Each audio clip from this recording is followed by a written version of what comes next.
Boo and Gotti called me from Atlanta and was like, they here. So we did an in-store at the Closet over on 167th and Pulaski. And I literally left backstage to come here and knock this out and get it Appreciate done. you, bro. You know what I'm Appreciate saying? you. So, tell a little bit of people, you know what I'm saying, who is D Nash?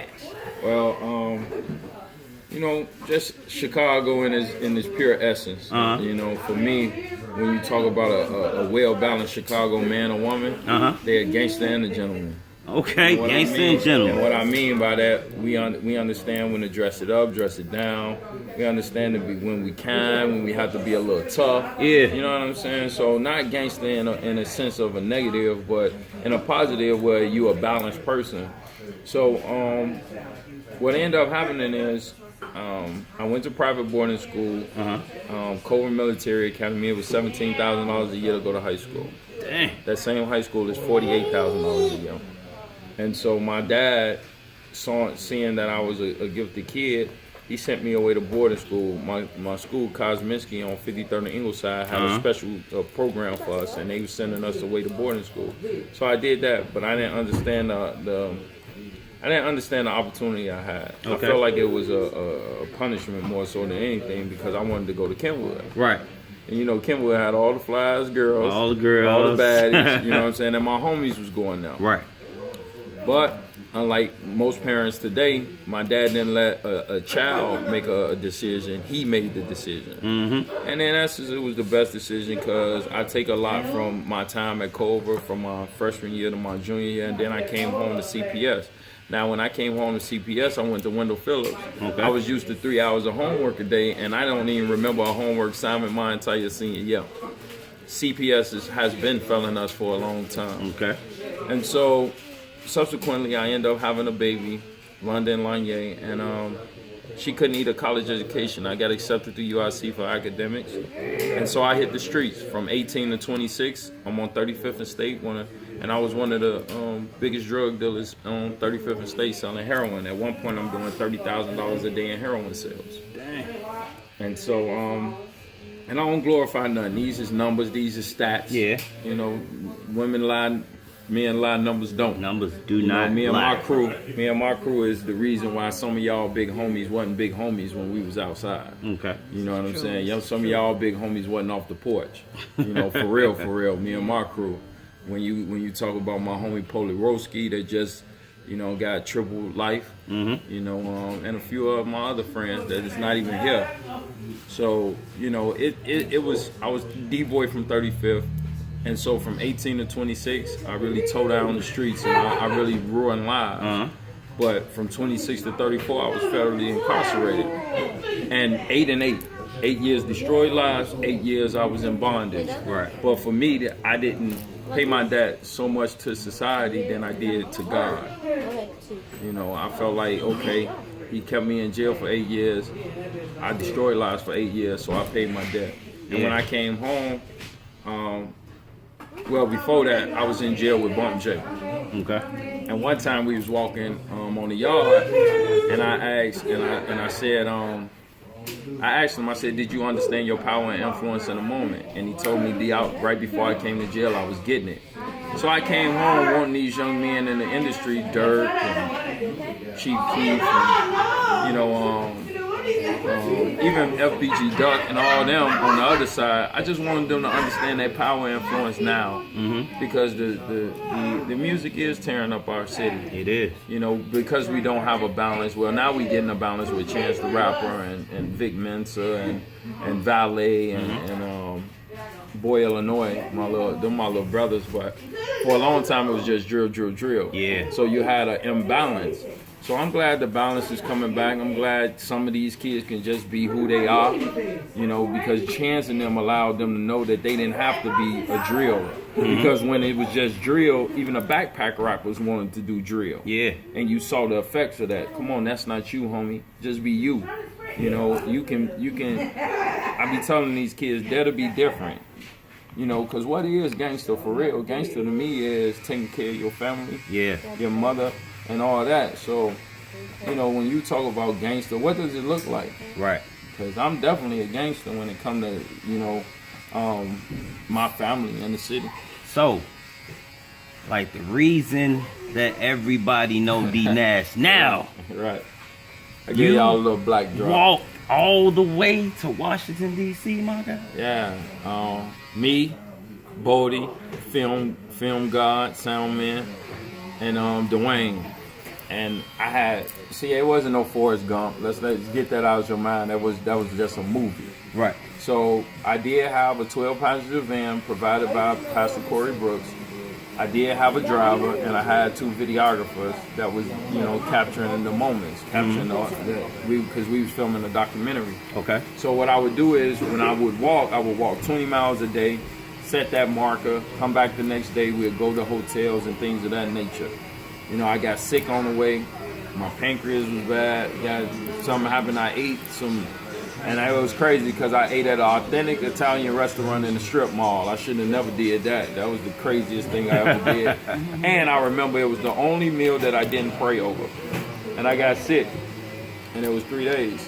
And I was on IV. But see what it was I went against everything they say about a black man in America with this walk. You can't be lazy walking to the White House. Every time I engage someone, an articulate, intelligent black man, and then finally they look for the anger in us. Yeah. See, they can beat us with whips. They can sick dogs on us. They can do fire hoses. But we're not to get angry. We're not supposed to show no emotion. So I made sure I didn't show no anger, because that's the aha moment for America to say, "Oh, we knew it. He ain't worthy. We knew he was angry." Do you feel like you accomplished a lot doing this walk? Oh yeah, because it was always, everybody thought it was just a walk there. No, they say black people, we start a lot of things but don't complete them. Right. So I completed it. So that was all it was about. It was completion, because it was about coming back to our community, coming back to Chicago. It's the return. It's the plan, getting with us. Black people wake up every day with no agenda. What does Blacktown look to you? If you was to close your eyes, what does Blacktown look like? Man. And then, so now we get together and we make our plan, we make our agenda, and then once we set our plan, it's the takeover, which is the take back of our community. Okay. Because I'm gonna tell you like this: black people buy the best cars, don't own gas stations. I'm gonna say it again: black people buy the best cars, don't own gas stations. Right. We have people in our community that sell groceries to us that they religion say not fit to eat. They selling us pork, but Islam say don't eat pork. Right. So I don't mind gentrification. Just give us the best of you. Right. If you go come in, give us the best of what you know as to life to be. Right. And then finally, we have a credit problem, so we don't have. A lot of us don't have contract phones. So we go to the local cell phone service providers, and we don't own that either. So what do we really own? We may own our house, but most of us rent.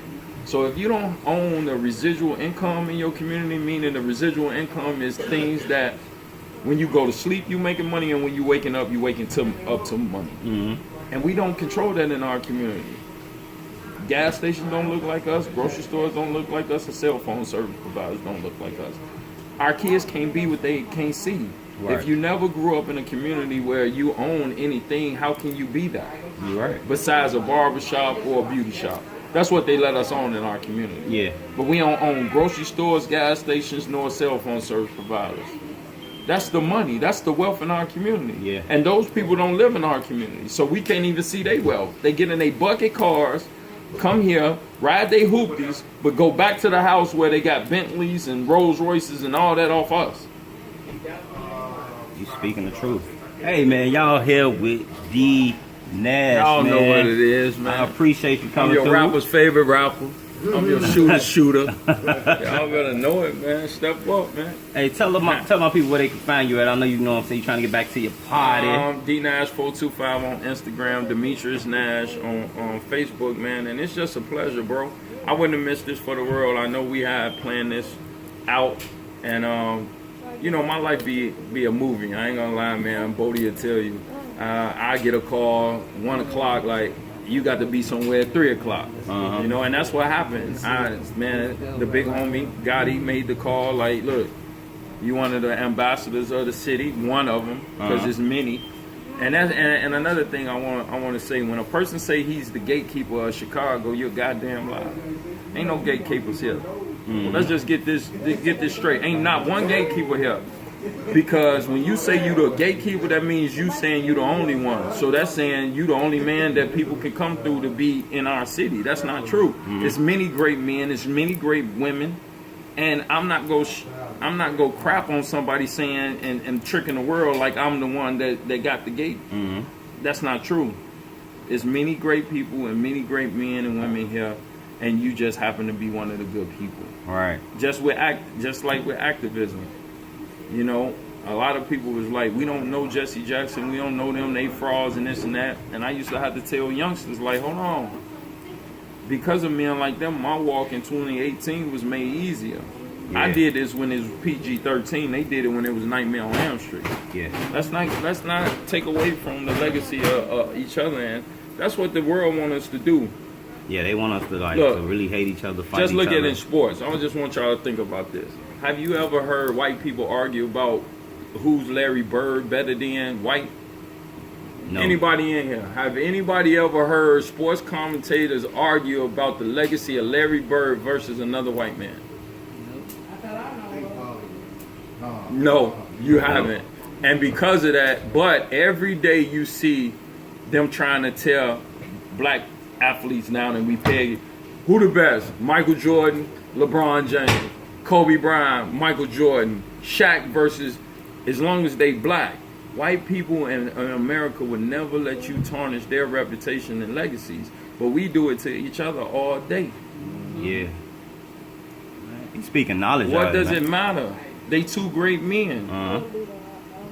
And who knows? It's always hypothetical because Mike gone. And LeBron is the man right now. Yeah. For his generation, LeBron is the man. It really doesn't matter, but it goes back to slavery. They always pitting us against each other, and it's time to be time out for it. It's time out for it, bro. It doesn't make sense.